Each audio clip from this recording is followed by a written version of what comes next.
Hello, and welcome to the Modern Romantic Podcast, where we celebrate and inspire romanticism through passionate people doing incredible things. Hi, I'm Trey. Emily will be joining us shortly. This week has actually been really fun. I found out that there are some local auditions for um, Little Shop of Horrors. So it's always funny whenever whenever I see an announcement, because I think, all right, the show is starting in September. I'm going to start getting ready for this. We'll need about a month for the rehearsals and everything. So auditions should be about this time. And I'm always wrong. Auditions are always much sooner than I think they are. So it happens about 2 weeks from time of recording now. And I'm a little bit in scramble mode. So uh, if you are listening to this and in the Charlotte, North Carolina area, Little Shop of Horrors is being staged by Theater Charlotte, and auditions are July 13th and 14th. You can go to their website and sign up for an audition time slot. It's going to be a fun show. It's going to be a great time. Everyone should go out and have a blast. But with that, no fancy transition, no funny quip from me today. I'm actually really excited about our guest today. Today we have a lost my train of thought there. Today we have an incredible textile artist with us on the podcast, Bernie Dignam. Thank you so much, Bernie, for being on the podcast with us. Thank you for the invite. Thank you so much for joining us. And thank you. I want to let our listening audience know that you are currently in Ireland. Is that correct? That's right, yeah, on the west coast of Ireland. Very nice. I do have to ask, what is the weather like out there right now? At the moment, it's quite, the temperatures are around, well, we have centigrade, so we're between kind of 13 and 15 degrees. So it's quite cool relative to the States, but it's dull. It's cloudy and a bit of a breeze. Is it bad that I actually like that kind of weather as opposed to sunny weather? Yeah, well, I think when you've got too much sunny weather, it can be nice. It's refreshing, and it's a beautiful part of the world. It's very scenic, stunning countryside, and very particular light that attracts a lot of artists. I don't doubt it. I've never been to Ireland. The only European country I've been to is the Netherlands. Hmm. So I'd love to get to Ireland someday. Do you have any recommendations of places to visit or like must see I would stops? think the way, well, like Ireland is quite small, but I find a lot of Americans, or particularly Americans, but tourists try to get in too much. So what I would recommend that you take it slowly and you spend a day or two in particular spots rather than trying to take in all the top tourist attractions. And usually things that are off the beaten track. There's a tourist trail called the Wild Atlantic Way, which goes right up the west coast of Ireland, um, which is quite stunning because the scenery changes every 50 miles. Ooh, okay. So yeah, so it's not like I took a trip from Delaware to San Francisco, and the scenery changed every 500 miles, and so it's quite dynamic, and yeah, a lot of a very beautiful coastline and mountains, not very high, but still quite dramatic, and valleys, and yeah. So I'd say the West Coast is would be where I would recommend and steer away from the cities. Duly noted. Mhm. I'd always heard that Dublin was really nice, but maybe I'll rethink that and try some smaller cities. Yeah, Dublin is. I'm from Dublin, and I mean, from a cultural point of view, Dublin has a lot of like National Gallery and different cultural theatres, and I mean, we're very well known for theatre. But yeah, it depends on what you're interested in. But it's a city. Noted. I tend to like the smaller groups of things. Like when we Yeah. went to the Netherlands, like Amersfoort and Utrecht were some of my favorites. Just they were little hidden gems that you like in Amsterdam. So Yeah. Love being able to find those like smaller places to go to. Yes, Holland is about Netherlands about a fifth the size of Ireland. It's, Oh, yeah, okay. it's tiny. Um, yeah, and Ireland's pretty small relative to the States. Still, even so, there's something just so, I don't know what it is. I have no Irish in me whatsoever, no Irish blood, but there's still something about Ireland that's still so appealing. And I know that's represented a lot in your work. But before we kind of talk about your work, you had said in our green room before the show started that you are an accidental artist. And I disagreed with you then, but for a listening audience, would you kind of talk us through how you got your made your way into artistry? Yeah, I suppose I was always creative in that I enjoyed all kinds of just playing with materials and creating, whether it be drawing or sewing, embroidery or knitting. And I went and I studied design. I took a 4 year full time degree course in what was then called environmental design, which back in the 80s, environmental had a different connotation. It was about your environment, so it was 3D. So basically, the first 2 years concentrated on interior design, exhibition design, retail and display, and furniture design. And in the last 2 years, I chose to concentrate on furniture design. So, having studied design, it was a different route than going to a fine art college. Hmm. So yeah, so I that's where that was my initial primary degree was in furniture design. And I know that you had said you said furniture. Is that because your dad, because he was an upholstery? Um, Yeah, I didn't think about it at the time, but in thinking about it afterwards, it probably did have an influence in more ways than one. Because yeah, he was an upholsterer, he was a master craftsman.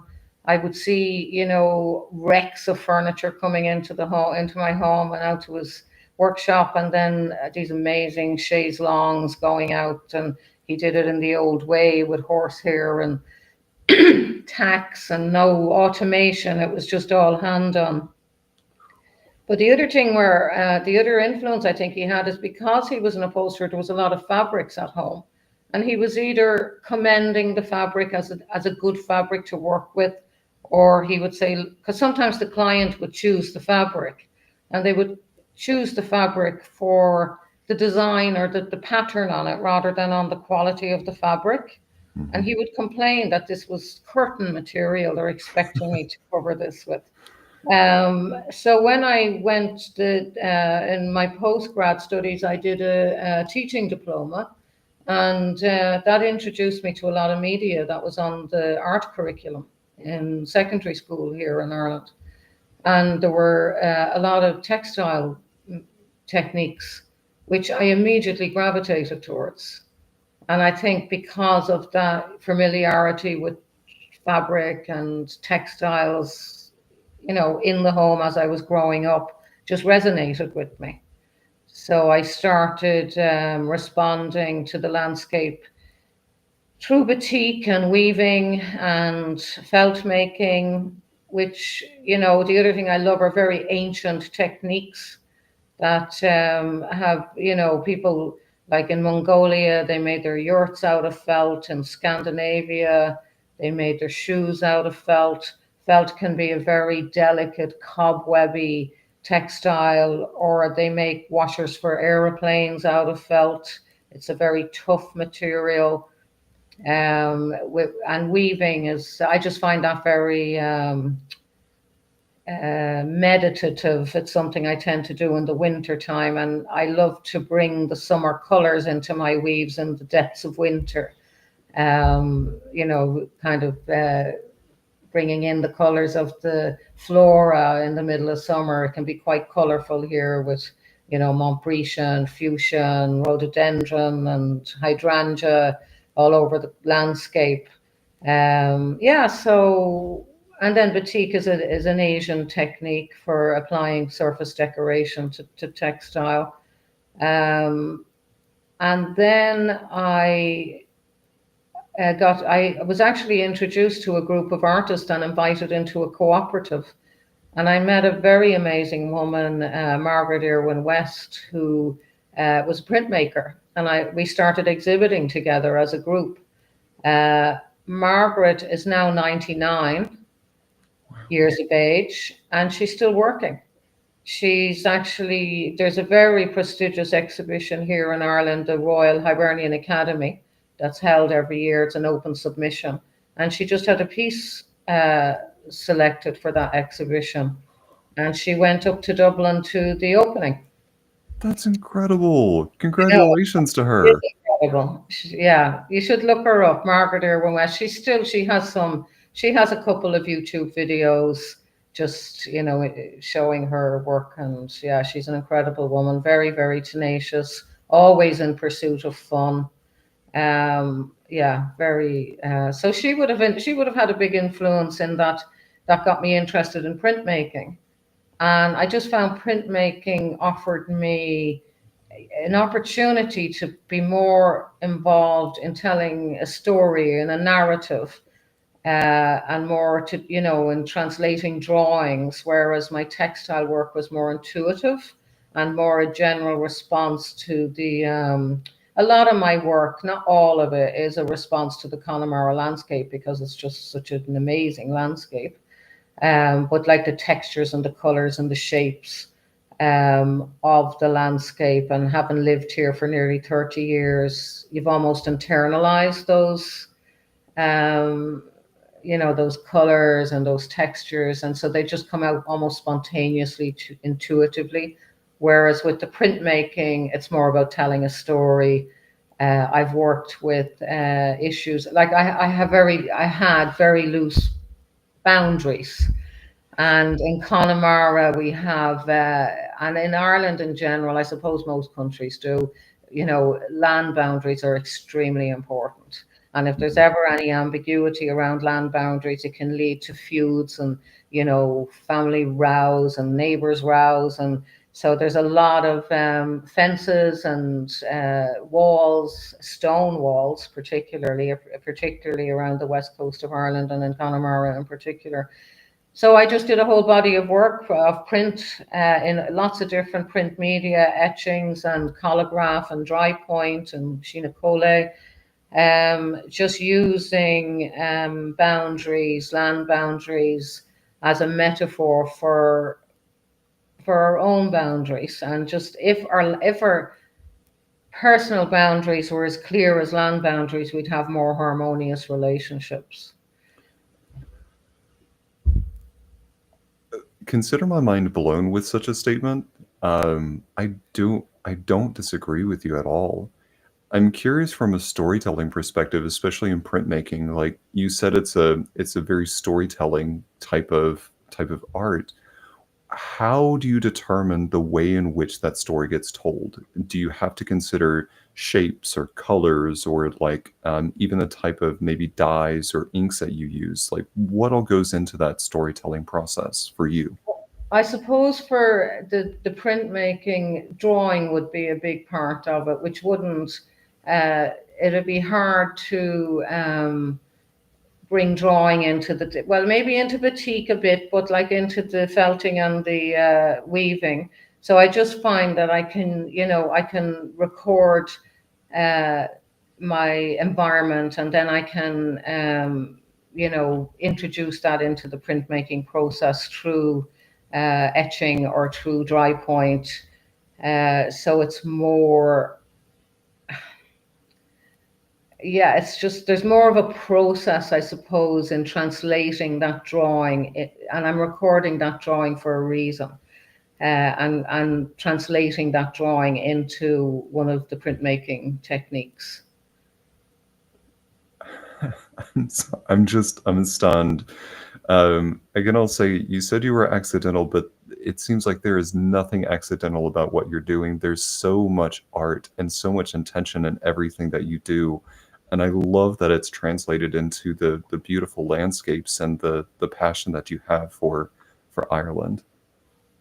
Yeah, but it's when you if you ever come to visit Ireland, it's very hard not to be inspired by the landscape. It is quite amazing. I have just a view of the 12 Bens, which are our local range of mountains, and Mhm. they're outside my door every day of the week, and they change every 20 minutes, every half hour, as the clouds pass over and the sun comes out, or depending on the day. Today, I can only see the foothills. I can't see that. It's like literally there's a layer of mist going across the top of them. So they can be completely invisible, or they can look like elephant skin, or they can look like suede. It just depends on what way the light is falling on them. Their textures change, their shapes change. Yeah, and then through and then we have very definitive seasons. So through the seasons, different flora come into the landscape, and the color of the landscape actually changes as you're getting into autumn, into more ochres and umbers. And then in the summer, it becomes green, and lots of different shades of green. And then you've got the different colors of the flora, and you can actually see that change of the entire landscape. So yeah, it never gets boring. There's always something different to record. So you're not diminishing my jealousy at all by living there and describing it as you have. Have you ever considered writing? Because I feel like you would you would be really good at Um, selling people on visiting Ireland. yeah, no, I don't. And I suppose the reason I call myself the accidental artist, which some people have thought that I'm putting myself down, is more that I didn't have an intention to be an artist. I've always been creative. I've always enjoyed solving problems. I've always enjoyed processes and materials. But to be actually showing my work, and to actually now, have a gallery in my studio and have people come into my gallery, and not always necessarily buy work, but like give me feedback on the work. And I just never saw that in my future. It's not something that I set out to do. It's something that kind of happened organically. And that's why I reference accidental. That totally makes sense. Yeah. I what I love is that you are also an art educator, and so I'm Yeah. curious. From growing up in a household that really supported creative endeavors for you and your family, how did that translate into your teaching? Well, I suppose I grew up in a working class housing estate in Dublin, and quite a poor background. And so to be an artist is very hard to support yourself unless you've got some kind of, you've got lots of very good connections where people can commission work, or you've got some trust fund that you can live off rather than trying to. So teaching was a very practical way of just making a living, and just being able to survive. And I suppose I'm the oldest of eight children, so I would have my siblings see me as quite bossy. So maybe teaching, was something that I gravitated to for that reason. Who knows?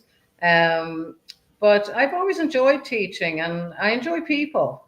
But I mean, on practical level, it was a way of just earning money and being able to pay the mortgage and survive. And I was lucky to be teaching adults. I taught adults for 17 years in Connemara, and I just retired I retired in September 2019 in order to run creative workshops from my studio. Wow. For and I had been running creative workshops from my studio on a part-time basis, and I decided to go into a full-time. And I was working with the tourist organization, and I had it all sorted, about to launch in March 2020. And that was kind of phew. And then I decided, we had a very strict lockdown here in Ireland, and I decided as things loosened up a little bit that maybe it was better to run a gallery because you could social distance easier. Whereas when you're teaching, you're up close and personal, you're over people's shoulders, um, and then and then it was all very unclear, and nobody knew if we were going to be, when it was going to be over, and I was working with tour operators, which meant that they booked made and I had bookings, but they were all got cancelled. But you then had to reintroduce yourself to the tour operators, and then they had to make new bookings. They booked a year in advance. So it meant that if I did go back into the creative workshops, it could be a year and a half, 2 years before I have clients again. So that's what kind. And then I thought, I've worked for over 40 years. It'd be nice to be able to live my life in a freer way now and just kind of, yeah, just, potter in the garden and, wait for people to come up the driveway and then go in and wash your hands and go in and meet your clients and talk about your work. And so that's what I've been doing since. So yeah, I think it was a good decision. Um, I think particularly Americans work far too hard. Thank you. As, as an American, I appreciate that. But my natural tendency is to want to say, but no, we need to, and be like, I feel like that's part of the problem, is to think that we have to work that hard. It's incredible. I mean, I even when I was teaching, because I have friends in the States, and like I would have 8 weeks off in the summer. I would have 2 weeks off. I'd have a week off in October midterm, 2 weeks at Christmas, a week in midterm in February, 2 weeks at Easter. So I had about 14 weeks off every year. And I worked 16 hours a week. 16 hours a week? Yeah, now for a full-time teacher, it'd be 22 hours a week. Okay. But I didn't work full because I was doing my own stuff, part time. But I have friends in the States who were at the top of their game, and they had 2 weeks holidays every year. After they were in jobs for decades and they were specialists, and I just think life's too short. Thank you. Yes. There's, I don't know what it is about. Well, I feel like there are a couple of problems, especially here in the States, when it comes to the support of arts in general, and that like wanting to pursue art is considered, oh well, when are you getting a real job? When are you getting something that, actually pays something worth living? And for me, that shows how sometimes little people value the impact of arts. Yeah, and I think they don't. It's the same in Ireland, and it's the same even within the curriculum. Because I don't think like you would get a lot of kids that don't perform well academically would be sent to the art class. And that's fine because I think most people are creative and there's way, and I don't think school really represents, the broad spectrum of intelligence. I think it basically values learning by rote, good memory, being able to regurgitate information and then forget it after the exam is over.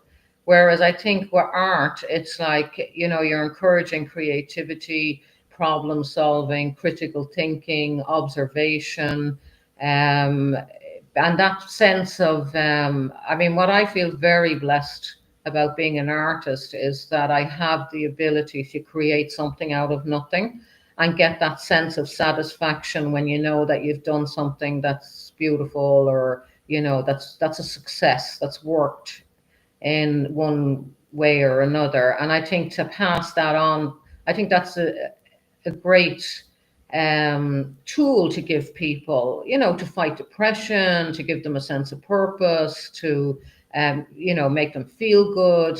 So I just think art is tremendous in what it can give children, particularly in tools for life. But it's not really, and in Ireland, particularly visual arts, because we would be very well known for literature and for music, poetry, playwrights, theater. So the visual arts are actually not so much now, but like have been historically not as valued. And it's interesting you were saying you were in the Netherlands. Like Netherlands is one fifth the size of Ireland, and Ireland is small. And look at the visual artists that have been produced in Holland. But then one of the reasons for that was because it was a big colonial power and that they had a lot of patronage. So they were able to, whereas Ireland was oppressed for 800 years and we didn't have a lot of money that we were going to be commissioning, large portraits or whatever, large pieces of works of art. So yeah, it's kind of interesting that art is not valued and yet has so much to offer. I I think about whenever people say that it doesn't have value, or that either explicitly or they imply that it doesn't have as much value as, say, the bank CEO. And I think, all right, whenever you're bored, what do you do? And they go, well, I go and sit down and I watch something on television. Okay, who do you think creates these programs? Who puts these together? Artists. Do you want to go see a show sometime? Those are artists. Do you want to go to an art gallery? Well, somebody had to make something in order to put it into that art gallery. So there are so many pinnacle points at which people are interacting with some type of art, whether it be like a television show or some kind of marketing campaign.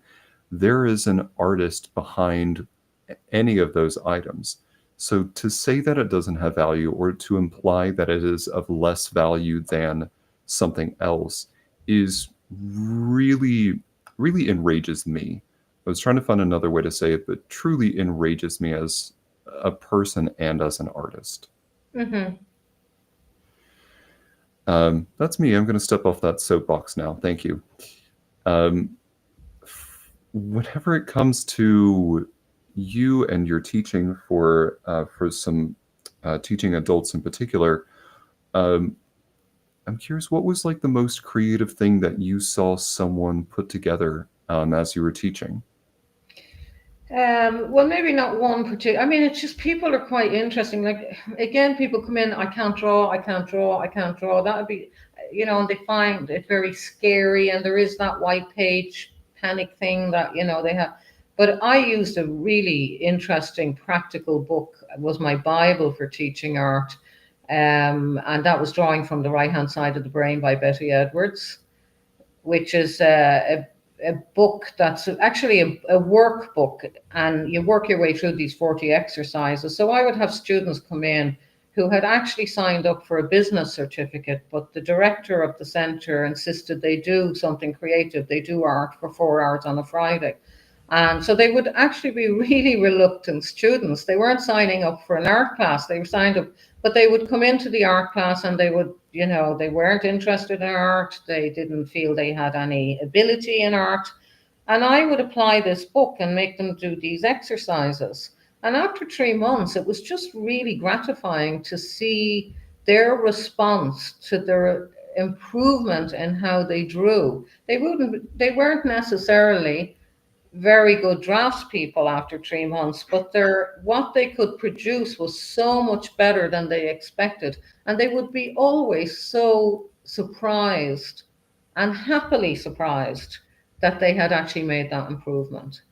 So that was something I found quite gratifying. And then the other thing, there's a very strong community here, which I'm very blessed with. It's not all about the landscape. And every year locally there were two festivals. And again, I suppose celebrating the landscape. One was Sea Week, and one was Sea Week was held in October, and then Bog Week, because there's a lot of bog here, was held in springtime. And so, particularly Sea Week, there would be a festival in the local village, and the guy that was running the festival, Leo Hallisey, he would involve all of the schools. and he would get the primary school. And we're very lucky. We're very unusual locally here in the local village of Letterfrack. We have more than 500 people involved in education because we have a college, a third level, which a furniture college where they learn furniture production and furniture design, and that's connected to why I ended up coming down here as a furniture designer. I came down. That's another story. But anyway, Leo used to involve the college, and then we have a youth reach, which is a type of school for kids that don't perform well in the normal school, and then secondary school, and we have primary school, and we had the adult education centre. And we all took on an art project. So I might work with Batik doing banners that we would then put out on the street so that one year we made lanterns because it was in October, so it'd be dark by 7 o'clock, and it was this festival of light. And everybody would contribute. So there'd be these group projects that would all just come together. And it was absolutely amazing. It was amazing what was produced and the dynamism and the diversity of art projects and the scale of what could be produced when a group of people work together on a particular project was just amazing. I would please tell me you have pictures of this somewhere.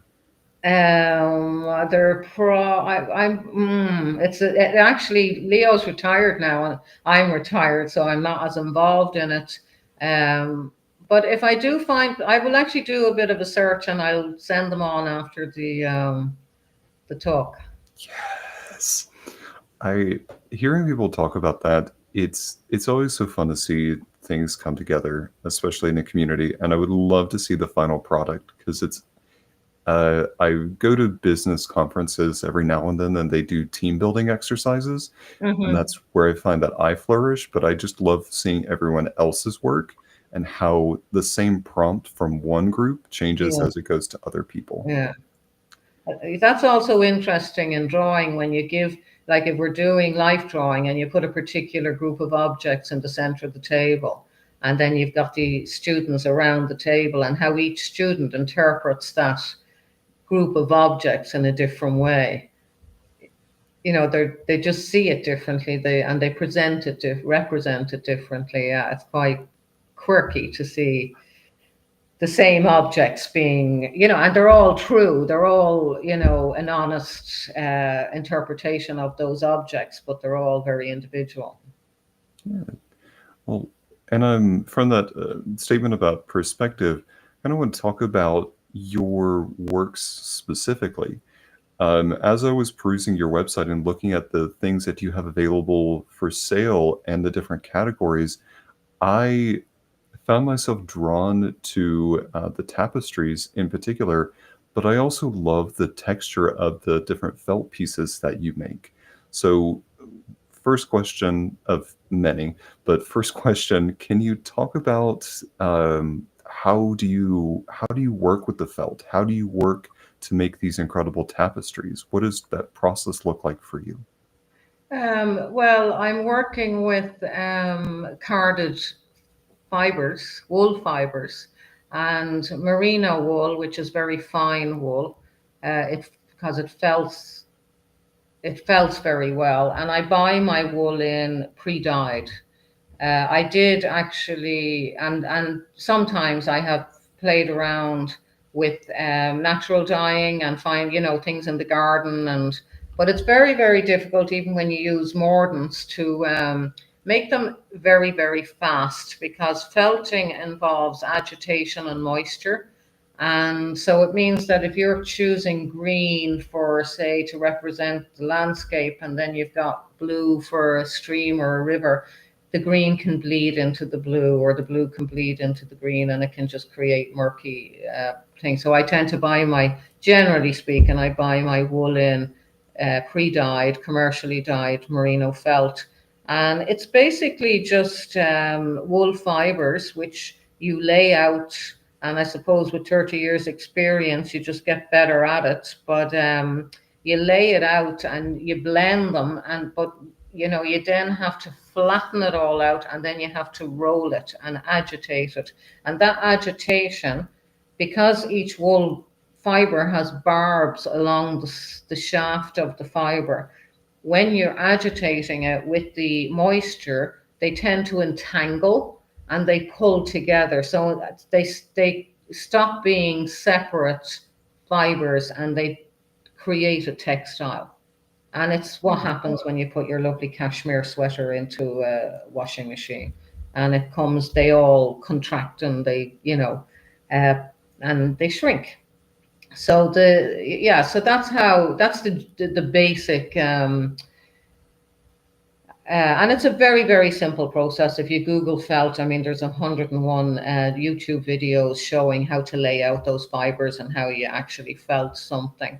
Um, but then sometimes I will just do it straight. It's intuitive, and I'll just lay the fibers. And then sometimes I will actually create an element, like I will create the mountains, or I'll create a sky, or I'll create, the fields, and then I will collage them together.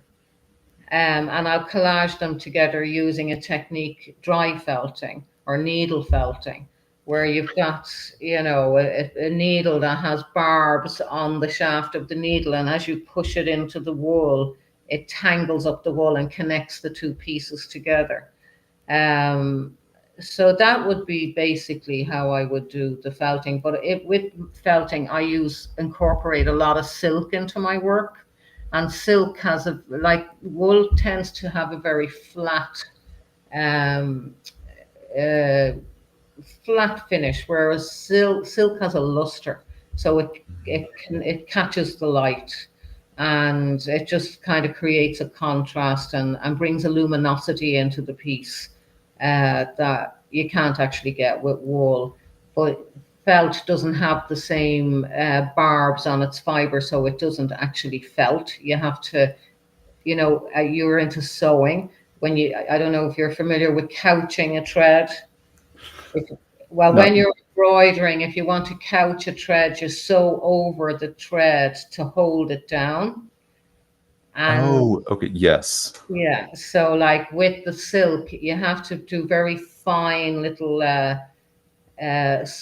threads of wool each side of the silk, and it's the wool felts to the other wool and holds the silk in place. So yeah, there's little tricks you can use to actually incorporate the silk into the piece.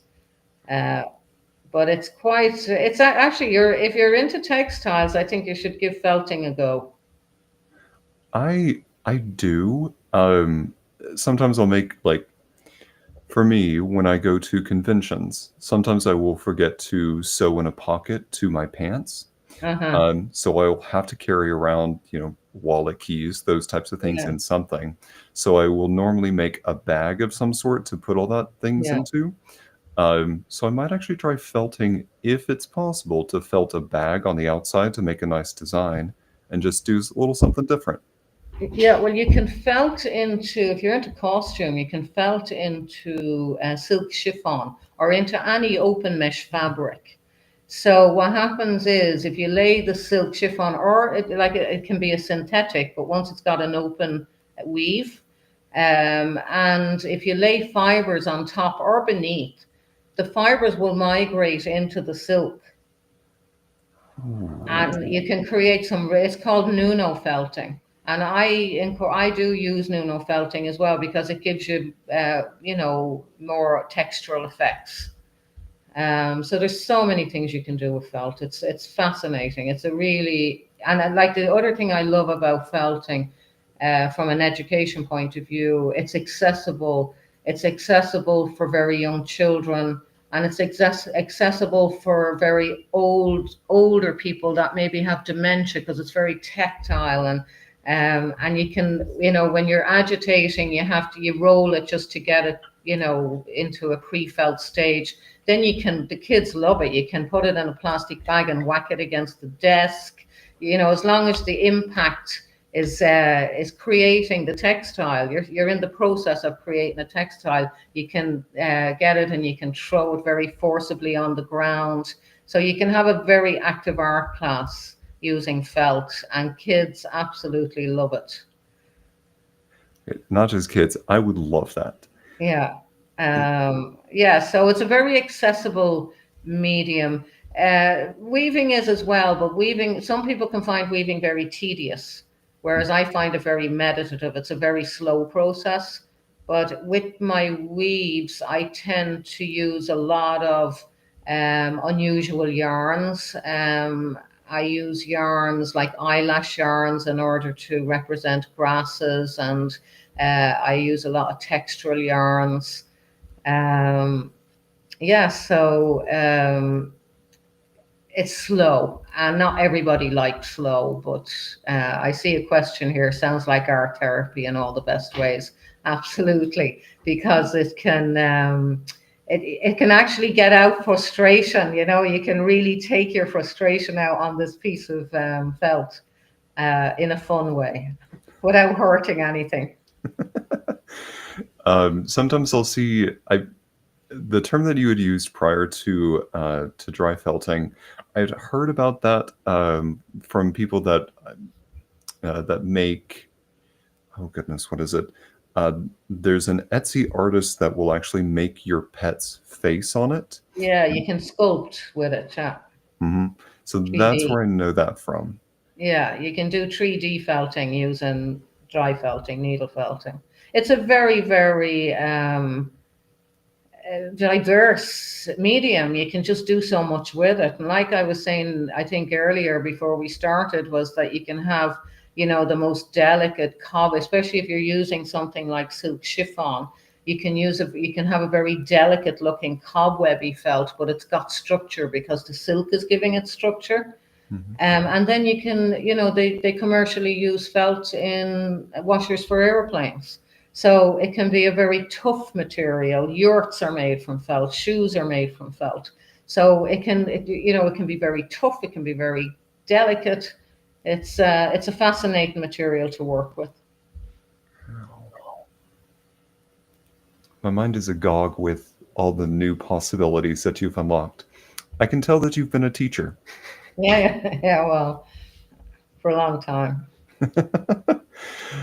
Uh, outside of the textiles, you've mentioned how the landscape around you gives you inspiration. You've talked about how even working with the materials and the possibilities of having a few to like no boundaries to yourself. But I'm curious, what other inspirations do you have when it comes to the creation of your art? Um, Sorry, I missed that because I was just looking at, have you made wearable items with felting? I haven't made wearable items. I have played around with it, but not in a serious way. I just prefer to leave that to people who really know what they're doing, when it comes to. And I suppose the other thing too is from a practical point of view, again looking at art, there's a cross between textiles is seen as a kind of lesser than painting here. Mhm. Fiber arts, it's kind of more a craft, so it's less valuable than a fine art. And then when you get into wearables, that's even more so because then it's functional and it's definitely more craft. And it's very, very hard to get a financial return for the effort that goes into making something. Whereas if it's a piece of fine art, people are willing to pay a bit more for it and you can actually get a return that makes it worthwhile, if you want to make a living. Sorry, I missed that question. You'll have to ask me again. I I will be honest, I have completely forgotten at this point, so it It's is. about the landscape, and yeah, I mean, I suppose it's just that you go out on a walk and you just, the sun hits something a certain way, the way the hedgerows divide the fields, the way people cut turf here. So, like, that creates marks on the landscape. Sometimes you can see evidence of where people grew potatoes during the famine because there's different. And now we're asking, it's about inspiration because this is what inspires me. You'll see where they grew potatoes because it leaves marks in the landscape. And it was just kind of, for some reason, you just want to try and capture that, and you just want to try and uh, interpret it and put it out there. And so, there's a project that I do most years. It's a local project run by an artist, Rosie McGurran. It's called the Inishlacken Project, where she invites artists onto an island just off Roundstone. And we go to that island. It's more or less, there's nobody really living on it. There, one or two people live there during the summer, but it used to be lived in, but there's a lot of broken down houses and rocks. And like, I can go in there for a few days and just draw. I can take one drawing and that can inspire, 4 or 5 pieces using different media. I can use a drawing to do a collograph. I can use the same drawing to do an etching. I can use the same drawing for a weave, and they'll all be completely different, even though the source is exactly the same. I can see that. I can't think of the specific piece, but there were two pieces that I was looking at, and one was from your. Hold on, let me get this right.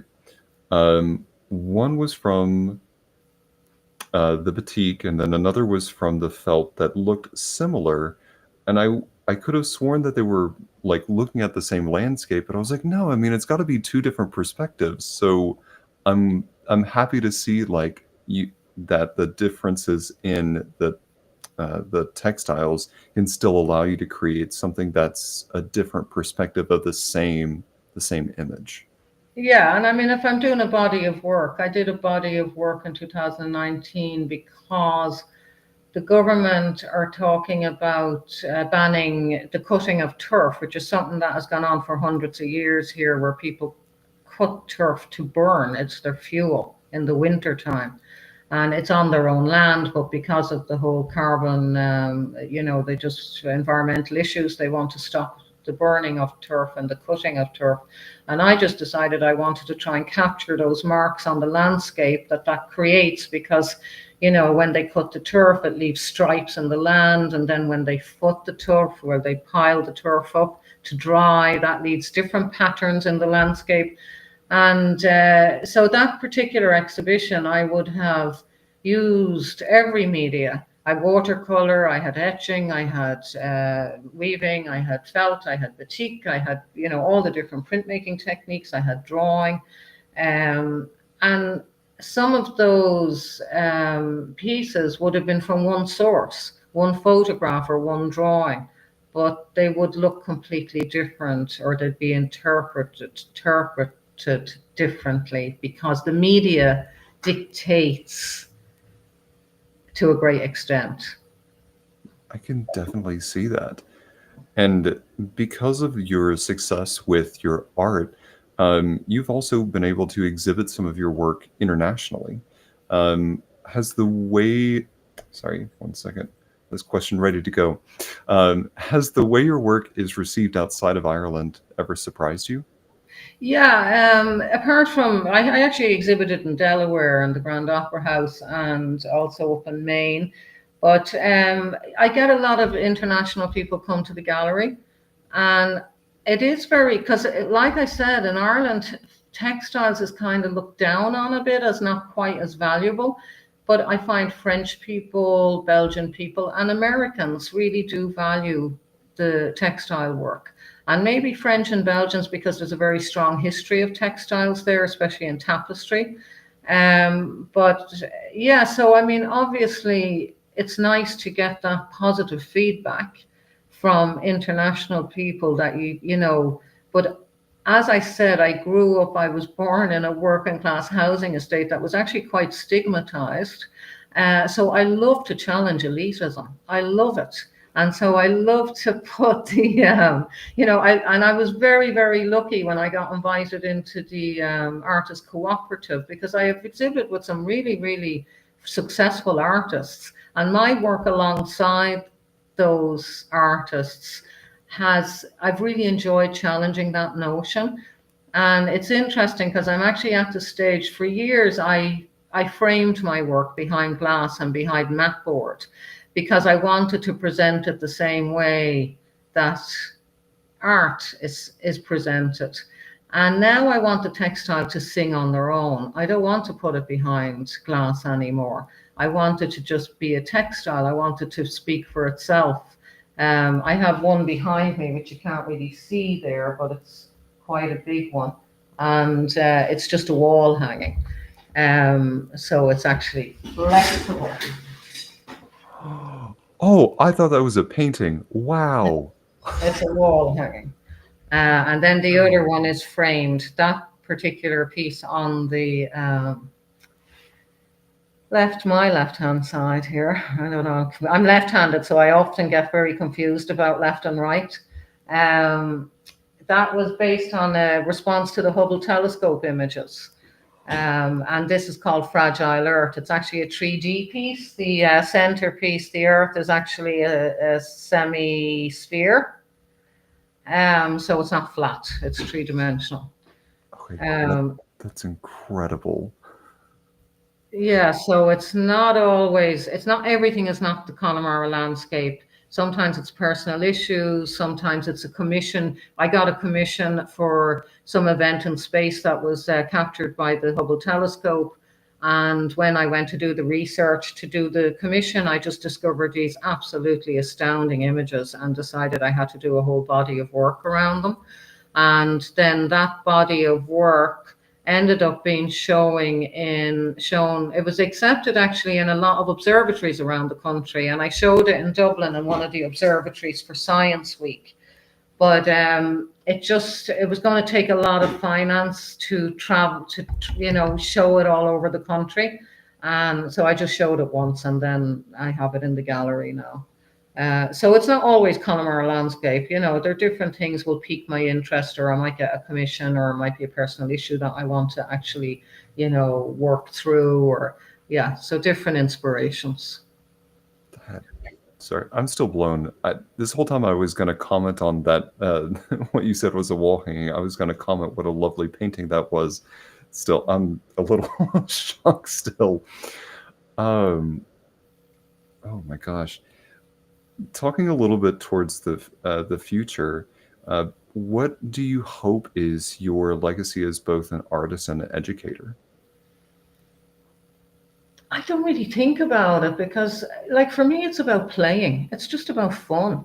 I just enjoy it. I mean, and I enjoy it whether it's felt or whether it's mosaic or whether it's like I've created a little sculpture trail outside, and like I've made mushrooms out of egg boxes and things I found on the beach. And I know egg boxes that, like, cardboard egg boxes, which I have painted with acrylic and then dipped in varnish to make it weather resistant.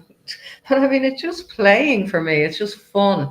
I think for me, I would like art to be less elitist and more accessible. And, that's why I've made that sculpture trail, because it's quite frivolous and childlike and colorful. And some people actually, I've actually had cars come up, park in the drive in the park. The car, it's a very small car park. I mean, it's a residential, it's my home, and drive away because I think maybe they thought it wasn't serious enough for them. But I'm happy to lose customers if that's what they think, because I think art should be fun. I think it should be accessible. I think, like, I try to have, I have some cards, I have some Giclée prints, I have some posters, I have some very small pieces that I sell for €10, €20, €30, and I have pieces that are £5,000. So I just want people to be able to come in and enjoy the work, not feel intimidated, not feel like they, can't afford the work, and be able, and if come in and just look at the work and leave. They don't have to buy something. It's not like a church. It's not like something you have to be in. And I just find art galleries, and we've kind of done that in society. We've made art very elitist. So yeah, maybe that's my legacy, is to make art more accessible and make it fun, and have more people enjoy it and not have people intimidated by going into galleries. Sorry, there was a slight message. Future Emily, as you're editing this podcast, if you will just edit this part out, please. I just wanted to make a note. The message that's on our Twitch right now, please ignore that. Emily said, "What speaks to us in art shouldn't have to be elitist." 100% agree. What advice do you have for people that are maybe not as well versed about art? Say they're going to a museum or they're going to visit your studio. What's one piece of advice that you would give to them before arriving at said museum or art studio? To not be intimidated by it, and enjoy it, and you're and feel entitled to be there, and um yeah, just basically give it a chance, go in and see, overcome that resistance you might have to, this isn't for me, or it's posh, or it's, you know just go in and see, and you'll be amazed. You'll be actually probably find lots of things that you enjoy, and you'll probably actually do what most people do and say, "Oh my God, I could do that." Especially when they come to the abstract, more modern art, where people are, uh, I don't know, Jackson Pollock splashing paint on a canvas, or uh, and realize that, yeah, art has many forms and many, just, yeah, it's just many different types of art. Wow. Yeah, I'm not always great with words, and I'm not always great with art. My art speaks through the stage and through like acting and music. Hmm. So being able to talk about that, I think that's one thing that I would struggle a little bit with. Um, but I would love to come to your art studio, and I would love to be able to walk past your incredible sculpture garden that you've got. And if you don't mind, I'd bring my own egg carton and I'd decorate it. And if you don't mind, Yeah, I'd there leave you it there go. for You're you. more than welcome. Yeah. Perfect. Talking about your art gallery, I do want to take a second to plug both your website and your art gallery. The website that you have is berniedignam.artist.ie. You can get, she has several prints, she has several other works that are available through her shop, as well as some information about her gallery. But can you tell our listening audience where that gallery is so that they might be able to visit you? Yeah, the gallery's on the west coast of Ireland, and it's between, I call it the centre of the universe, because it's between Clifton, which is the town in Connemara, the capital of Connemara. It's between Clifton and Letterfrack and Cleggan, which are two small villages but quite dynamic. I'm actually quite close to Kymore Abbey, which would be one of the biggest tourist attractions in the country. It's got a lot of history attached to it, and it's run by nuns, and it's an ancestral estate, and it's now got, an interpretive center. And actually Notre Dame, or Notre Dame, the American university organization, are involved, partnered with Kyle Abbey. So yeah, it's in Galway. It's a very beautiful part of the world. Um, I'm on Google Maps, and we can. If you Google me, it usually comes up, gives a little bit. There's some photographs of the gallery and some of the work that I produce. Yeah, I did find it on Google. Emily and I are actually making plans at some point to go to Scotland to visit a tattoo artist and author that we interviewed a while back. Um, I think we should also include Ireland to come see I you at think we your art should. studio. Yeah, keep in touch. Absolutely. Bernie, I love the enthusiasm, and I love the fact that you approach art with just a very open mind. Um, sorry, Emily says, "Can confirm Bernie art pops right up." Emily says, "Yes," emphatically in all caps. Um, Bernie, I love how much joy that you just bring to it, and with such abandon for things, and it's just to have the fun. And that's what I think is missing sometimes in art. And I'm so glad you bring that every day to your art. And thank you for sharing that with us today. You're more than welcome. My last question for you, and this is not related to anything we've talked about so far. If you were to sit down and have lunch with anybody in the world, alive or dead, who would be sitting on the opposite side of that table? Oh my God. Nikola Tesla. Why Nikola Tesla? I'm intrigued. I just think he was a fascinating man, and I think it's interesting he was left out of the history books, and you realize when you do discover him, what he actually discovered, like radio, internet, energy. He just seems like a fascinating man. I just think I'd love to meet him. Oh my gosh. Now you got me reconsidering my own choice. Dadgum. What a great choice. And then Kristen said, it was delightful to listen to. Well, thank you so much for tuning in, Kristen. Thank you. Well, Bernie, thank you again for being on the podcast with us. As soon as we get in touch with Nikola Tesla, we will be in touch, whether it Great be step. this episode, along with other episodes, you can find on our website at themodrom.com. You can also find behind the scenes conversations on our Patreon by searching for The Modrom on Patreon.